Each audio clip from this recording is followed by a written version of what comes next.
Logical operators नाम से पता लगता है दोस्तों कि logic based conditional statements evaluate होंगी और यहाँ पे मान लीजिए ए एक बुलियन वैल्यू है फॉल्स और बी है true. So if and operator देखें, logical and, if both are true then only the outcome is true, otherwise it is false. और ये लॉजिकल नॉट ऑपरेटर आपकी किसी भी स्टेटमेंट को रिवर्स कर देता है. तो पहले इन दोनों का संगम मारा था फॉल्स, अब हो गया ट्रू. आइए डेमो देखते हैं. एक्लिप्स आईडीई लॉन्च करें आप और एक नया प्रोजेक्ट बनाते हैं. एक्लिप्स के अंदर अगर आपने पहले ही यूनिवर्सिटी प्रोजेक्ट बना रखा है उसे ओपन कीजिए या फिर नया नाम दे दीजिए यूनिवर्सिटी. एक्लिप्स आपके लिए एज यूजुअल जैसे कि आप जानते हैं एग्जिस्टिंग प्रोजेक्ट ओपन कर देगा अगर उस नाम का बना हुआ है तो. राइट क्लिक करेंगे पैकेज पर, न्यू चुनेंगे क्लास या फिर शॉर्टकट आपको पता ही है कंट्रोल एन. क्लास का नाम देंगे आप लॉजिकल, एल अपर केस होना चाहिए स्टार्टिंग, और मेन मेथड तो इस्तेमाल करेंगे ही. दोस्तों यहाँ पे हम लेंगे दो ऑपरेंड्स ए और बी, दोनों ही बुलियन होंगे और इनको हम डिक्लेयर करके इनिशियलाइज कर देंगे इनकी वैल्यूज. ए को दे देते हैं हम ट्रू और बी को false. Logical and operator represent होता है दो एम्परसैंड्स के साथ. तो ए ऑपरेंड स्पेस दो एम्परसैंड स्पेस बी. जब इस तरीके का एक्सप्रेशन आप लिखेंगे तो ये इवैल्यूएट होगा फॉल्स में. आइए दूसरा एक्सप्रेशन भी लिख लेते हैं हम, जो कि है लॉजिकल और ऑपरेटर, जो रिप्रेजेंट होता है पाइप सिंबल से दो पाइप एक साथ. और तीसरा एक्सप्रेशन है दोस्तों लॉजिकल नॉट ऑपरेटर, जो कि रिप्रेजेंट होता है कॉम्प्लीमेंट के साथ. किसी भी एक्सप्रेशन के आगे कॉम्प्लीमेंट लगा दे वो उसे नेगेट कर देगा, यानी कि विपरीत, उसका उल्टा कर देगा. तो दोस्तों इस एक्सप्रेशन को रन करेंगे और जब भी आप एंड बोलें या और बोलें तो लॉजिकल एंड लॉजिकल और बोले, क्योंकि ये बिटवाइज एंड और बिटवाइज और ऑपरेटर भी हैं जावा में जो आप सीखेंगे अभी. तो दोस्तों लॉजिकल एंड तो हम समझ गए कि अगर दोनों ऑपरेंड ट्रू होंगे तभी एक्सप्रेशन ट्रू होगा, यहां पे फॉल्स है. लाइन नंबर 11 पर और ऑपरेशन ट्रू तब होगा जब कोई भी एक ऑपरेंड ट्रू हो. यहां पे ए ट्रू है, बी फॉल्स है, पर ए तो ट्रू है ना, तो आउटकम ट्रू होगा, कोई एक ट्रू होना चाहिए. आइए फिर बढ़ते हैं अपने अगले ऑपरेटर्स की तरफ, बिटवाइज ऑपरेटर्स. दोस्तों बिटवाइज ऑपरेटर समझने के लिए यहाँ पे स्लाइड से काम नहीं चलेगा. आइए सीधे आपको एक्लिप्स ले चलते हैं, वहीं पे आपको समझ में आएगा ये सारे एक्सप्रेशंस ऐसे इवैल्यूएट कैसे हो रहे हैं.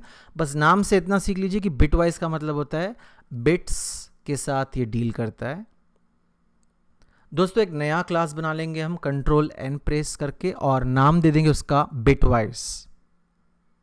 मेन मेथड चूज कर लेंगे और शुरुआत करते हैं अपने एक्सप्रेशंस के साथ. 3 ऑपरेंड्स यानी कि 3 वेरिएबल्स डिक्लेयर करेंगे और उन्हें इनिशियलाइज करेंगे हम as integer values. A 60, B 13 and C 0. अब क्योंकि हमने बिटवाइज ऑपरेटर्स के साथ डील करना है जो कि बिट्स पे काम करते हैं, तो हमने यहाँ पर कैलकुलेटर का सहारा लेना है और कैलकुलेटर को चेंज कर लेंगे हम प्रोग्रामर मोड में व्यू मेन्यू पर जाकर. दोस्तों यहाँ पे हमने चूज करना है इनपुट और आउटपुट. इनपुट होगा हमारा डेसिमल फॉर्म में जो कि सही है, और आउटपुट होगा हमारा यहाँ पर बाइनरी यानी कि बिट या बाइट फॉर्मेट में. तो 60 ले लिया मैंने जो कि ए की वैल्यू है, और ये हमें ये वाली बाइनरी वैल्यू इसकी शो कर रही है. और यहाँ पे लिख देते हैं इसे ताकि हमें चीज़ें समझने में आसानी हो. और 13 का वैल्यू क्या होगा बिट्स में, ये भी लिख लेते हैं यहाँ पर. तो दोस्तों बिट वैल्यूज जब आप इनकी इवैल्यूएट करेंगे तभी आपको बिटवाइज ऑपरेटर समझ में आएंगे. तो आइए फिर सबसे पहला बिटवाइज ऑपरेशन लिखते हैं, द बिटवाइज एंड ऑपरेटर. फर्क देखा आपने, लॉजिकल एंड ऑपरेटर में 2 एम्परसेंड आते हैं, बिटवाइज में एक ही आता है. इसलिए आप जब भी एंड ऑपरेटर कहें तो बिटवाइज या लॉजिकल ये क्लियरली स्पेसिफाई कर दें. दोस्तों आउटपुट इसका देखते हैं क्या आएगा. सो ए है 60, बी है 13। अगर इन्हें डेसिमल वैल्यूज में कन्वर्ट करके सी में डाला जाए तो क्या आएगा? बिटवाइज एंड ऑपरेटर का अर्थ होता है कि जब दोनों ए और बी की वैल्यूज 1 होंगी यानी कि ट्रू होंगी तभी आउटकम ट्रू होगा या फिर फॉल्स होगा, दोनों ट्रू होनी चाहिए। तो रिप्लाई तो हमें आ गया 12, लेकिन इंटरनली ये क्या है? आइए 12 देखते हैं क्या होता है। 12 होता है ये वैल्यू। अगर इस वैल्यू को अब हम पेस्ट करके यहां पे लिख दें कि if C was 12, if the outcome was 12, then what exactly is 12? तो 12 होगा ये। और अगर आप A और B को वर्टिकली कंपेयर करें तो 1 जहां जहां आ रहा है A और B में दोनों तरफ, वहीं पे C में आएगा, बाकी जगह पे C में नहीं आएगा। तो C की वैल्यू जो आई 00001100 वो है 12। तो बिटवाइज और ऑपरेटर की तरफ बढ़ते हैं। बिटवाइज और ऑपरेटर दोस्तों कहता है कि अगर ए या बी में से दोनों में से कोई भी एक वैल्यू ट्रू होगी तो मैं आउटकम में ट्रू दे दूंगा। ये रिप्रेजेंट होता है एक पाइप, सिंगल पाइप ऑपरेटर से, ना कि डबल पाइप ऑपरेटर जो कि लॉजिकल और ऑपरेटर है। ये है बिटवाइज और ऑपरेटर। तो आइए फिर इसका रिजल्ट कैलकुलेट करके देखते हैं कि अगर A 60 और B 13 है और यहां पे और बटन दिया गया आपकी सहूलियत के लिए, तो यहीं पे आउटकम आ जाएगा आपको क्या है? 61।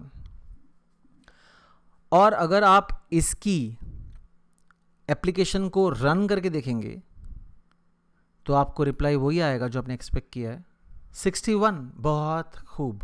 और दोस्तों ये हमारी बाइनरी वैल्यू जो आई है 00111101।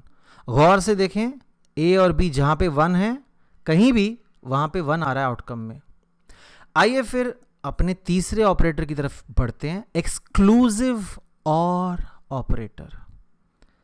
एक्सक्लूसिव और ऑपरेटर का मतलब क्या है कि अगर कहीं भी 1 हो तो मैं 1 दिखाऊंगा, लेकिन दोनों 1 नहीं होने चाहिए, मतलब कि और ही होना चाहिए, एंड नहीं होना चाहिए। तो उम्मीद है कि 49 आए और आया रन करने पर 49।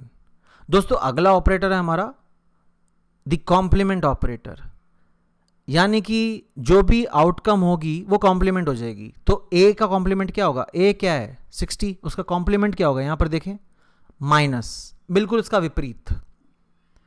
तो दोस्तों ये है बिटवाइज कॉम्प्लीमेंट ऑपरेटर। आपको सारे नोट्स मैंने नीचे डिस्क्रिप्शन में दिए हुए हैं, आप डाउनलोड कर सकते हैं और हैंड्स ऑन मेरे साथ साथ यहां पर पढ़ सकते हैं। अगर आपको ये वीडियो अच्छी लगी तो लाइक करें और शेयर भी करें अपने दोस्तों के साथ। अगली वीडियो में आप सीखेंगे कुछ बेहतरीन और नया। क्या? दाईं तरफ पे प्लेलिस्ट है, उस पर आप क्लिक करें अगली वीडियो पे, और चलिए फिर आगे बढ़ते हैं इस सेशन को कंटिन्यू करते हुए।